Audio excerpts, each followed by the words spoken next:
Yung mga kadalmonmon, naririnig nyo ba yung mga ingay dito sa labas ng bahay na yan?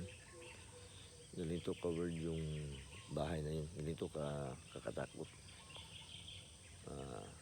Sana naman pagdating ng panahon, kung may mag-comment nito sa pag-post ko nito sa aking pinapangarap na YouTube channel, kung may mag-comment nito na dito ako matutulog, gusto ko kung matutulog ako dito, gusto ko na may kasama.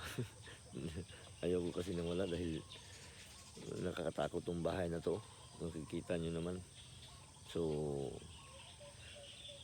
makikita nyo talaga dyan sa video na yan, papakita ko sa inyo. So ito, makikita nyo mamaya kapag i-video ko na.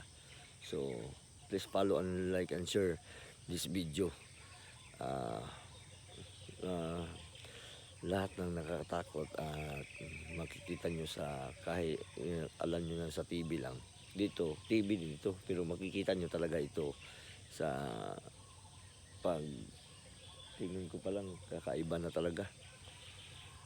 Wala naman lang ako nakikita ng mga ahas, pero nakakatakot talaga. So kayo na bahalang mag-isip mo ng comment nyo dito kung anong gagawin ko dyan sa bahay na yan.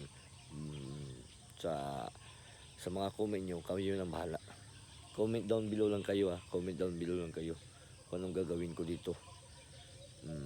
Kahit mga ilang oras lang gagawin ko para sa inyo. Kung anong gagawin ko dyan sa loob. Hindi mo na ako papasok sa ngayon, bibidyohan ko muna at kayo nang bahalang mag-comment kung anong gusto nyo gawin ko dyan sa bahay, sa loob ng bahay na yan. Kung ilang oras gusto nyo na mag-stay ako dyan sa loob. So maraming salamat, comment down below lang kayo. Maraming salamat at please subscribe to my channel, Don Monmon Vlog.